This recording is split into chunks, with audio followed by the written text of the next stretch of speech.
Floor आके ही हम जा रहे हैं। आप ये देख रहे हैं कि जैसे मैंने आपसे कहा कि सीढ़ियाँ कम से कम 1 फ्लोर तो ज़रूर कोशिश करनी चाहिए।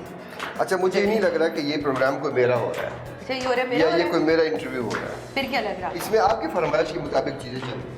बस अच्छा, मैंने ये करना है भाई देखिए, मैं अच्छा, मैंने वो एक्चुअली करना ये है। है समा के मेहमान। हालांकि मैंने ये कहा कि मेरे यहाँ पे काम है बहुत ज़्यादा, लेकिन आपने कहा कि नहीं, कोई काम वाम नहीं है। काम नहीं है आज, इनका कोई काम नहीं है। काम नहीं है। आज हम इनको एक मेरी पसंद के ढाबे पे लेके जा रहे हैं। हाँ ना, ढाबे पे हम मेरा भी तो है। गरम गरम रोटी चने आगे की। कुछ नहीं बता रहा, आगे कुछ नहीं बता रहा। हाँ। ये वो वहाँ पे surprise हाँ है। हाँ भाई, चलो चलो चलो, आ जाओ भाई, चलो, निकलो चलो, निकलो निकलो निकलो निकलो निकलो निकलो निकलो निकलो। हमारा सफर शुरू हो चुका है और हम लोग हाईवे की तरफ जा रहे हैं। हाईवे की तरफ जा रहा है। हाईवे की तरफ जा रहे हैं। हाईवे के बाद हम हाईवे से होते हुए हम कहाँ जा रहे हैं, ये एक हम मेरे लिए भी सरप्राइज और आप मेरे लोगों के लिए भी है। आपके लिए भी। यार आज आपको सिर्फ सरप्राइज मिल रहे हैं। अच्छा, ऐसे सफ़र मतलब आउटडोर शूटिंग के लिए निकलना, चीज़ों के लिए जाना, मुल्क से बाहर भी जाना, मुल्क के अंदरूनी मुल्क आप इतना ट्रैवल करते चीज़ें हैं। ऐसी होती हैं जब आप प्लान करते हो। आप प्लान करते हो कि मैंने फलां जगह पे जाना है, मैंने खाना खाना है, फिर आप उसको एक फ़ोन करते हैं या किसी बंदे को आप भिजवाते हैं, या आप ये कहते हो कि अच्छा जी मैं ज़मीनों पे आ रहा हूँ, वहाँ पे ये चीज़ है या फलां जगह पे आप प्लान करते हो, प्लानिंग के तहत जाते हो, तो फिर उसका एक अलग से उसकी एक अरेंजमेंट। कुछ चीज़ें ऐसी होती है जब जिसको आप अनप्लान्ड होती हैं। होती हैं। अब वो मुझे लगता है बहुत ज़्यादा मज़े की होती है। आज मैं कसम से मैं आपको बखुदा से ही बता रहा हूँ कि सब कुछ अनप्लान्ड है। तो इसलिए ज़्यादा मज़ा आने वाला है। अनप्लान्ड है, निकले हैं बस आपके साथ है, आप और समा सब एक साथ है, तो जा रहे हैं, देखो क्या होता है। बहुत अच्छा होगा जो भी होगा जनाब। लेकिन बहुत सारा ट्रैवल किया, दुनिया में गए, दुनिया भी घूमे, यहाँ भी घूमे।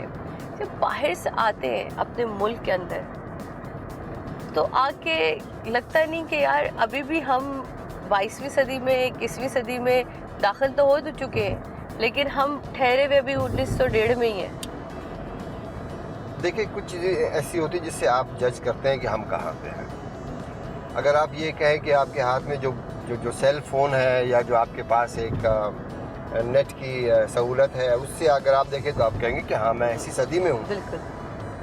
लेकिन अगर आप बाकी चीज़ों को देखना शुरू कर दें, मिसाल के तौर पे अगर आप अपने आसपास देखना शुरू कर दें कि बाहर के मुल्क में आपको ये जुर्रत नहीं होती कि आप अपना सिगरेट जो है जलता हुआ या बुझा हुआ सिगरेट बाहर फेंकें। सिर्फ सिगरेट की हद तक मैं बात कर रहा हूँ, बाकी तो कचरा छोड़ें, उसमें मैं भी शामिल हूँ, आप भी शामिल हैं, हम सब शामिल हैं। अभी कोई चीज़ यहाँ पड़ी होगी, हम खा पी के शीशा नीचे करके आराम से फेंक देंगे। मैं भी कर दूंगा, हाँ। आप भी कर देंगी, और से जो पीछे जो साहबान बैठे हुए, कैमरा और माइक संभाले हुए, ये भी शायद ये कर।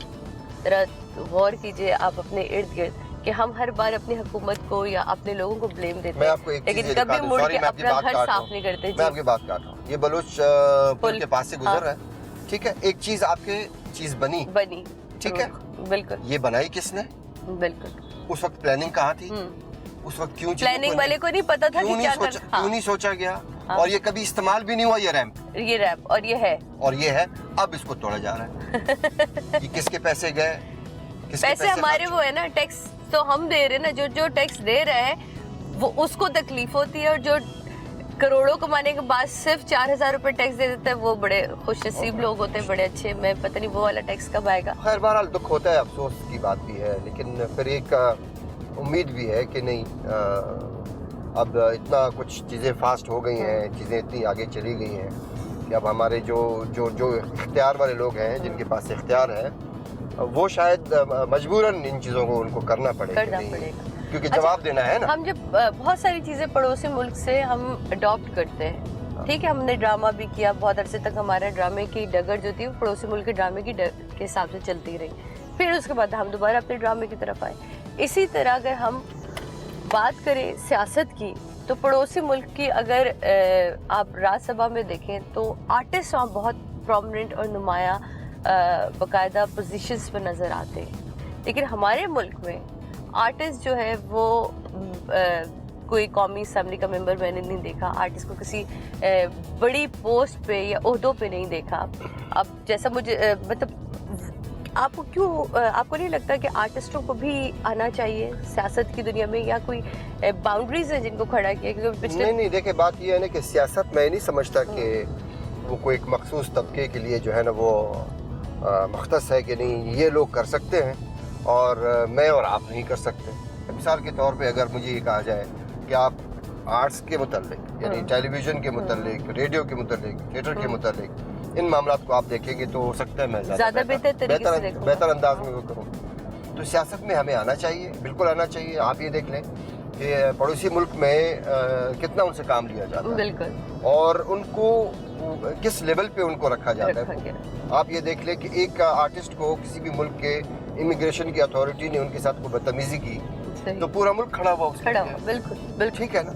हमारे यहाँ उस तरह का नहीं है, उस तरह से ना आर्टिस्ट के साथ वो इस तरह से है, ना प्लेयर्स के साथ इस तरह से है। देखिए आपकी जो आपका जो गेम थी स्क्वॉश, जिसमें आपने दुनिया में नाम पैदा किया, जहांगीर खान और उससे पहले उसकी पूरी फैमिली की लेगेसी, फिर जानशेर खान, अब स्क्वॉश कहाँ है? बिल्कुल, क्योंकि हमने लेके नहीं चले, हम लेके नहीं चले।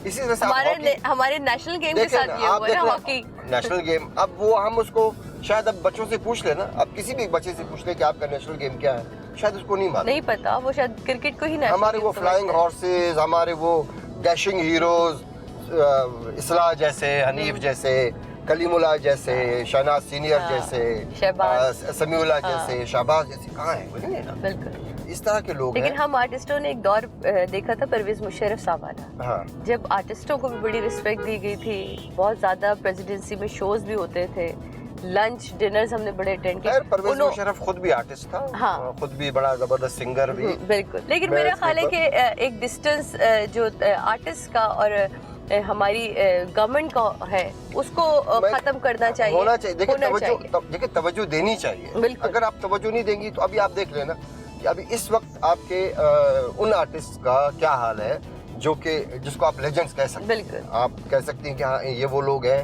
जिन्होंने एक बहुत बड़ा नाम दिया as an actor, as an actress, as a writer, as a singer, जिन्होंने बड़ा नाम दिया। अब उनको कोई नहीं पूछता।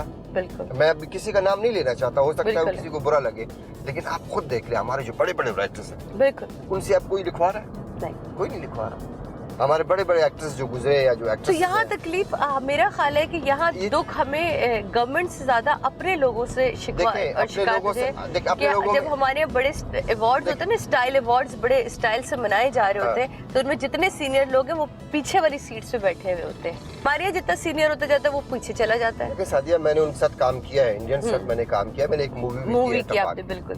लेकिन आप यकीन जानिए कि जब वो सेट पे आते थे या जब वो काम शुरू करते थे तो वो पहले कैमरे को भी छूते थे, उसकी भी एक तरह से हल्की सी पूजा करते थे। उसके बाद वो अपने फ्लोर को जिसको वो फील्ड कहते हैं या फ्लोर पे जहाँ पे वो उसके ऊपर भी बड़ा ही और बहुत ही कंसंट्रेशन के साथ, एहतिमाम के साथ वो काम करते हैं।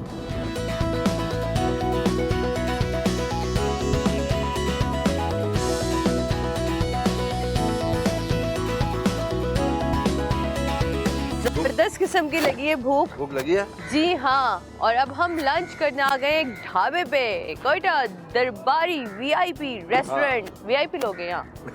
देखिए आप है ना वीआईपी, वीआईपी लोग हैं, वीआईपी तरीके से खाना खाएंगे। आप सोचें, आप लोग सोचते होंगे पता नहीं हमें बड़ा मजा आता है 7 स्टार 5 स्टार होटल हो, जो मजा ये इन जगहों पे बैठ के खाने का है ना, आहा मजा आ जाता है। आपको तो साफ सुथरा और खालिस ना। आपको तो ट्रैवलिंग इतनी रहती है तो आपको तो मेरा ख्याल है लोग वैसे ही जानते होंगे। और आगे फिर ये तो मुझे बहुत जानते हैं। कहते हैं फिर आ गया यार, ये फिर जा रहा है। कोयटा का नाम आता है ना, वहाँ पे वैसे अट्रैक्शन हो जाती है।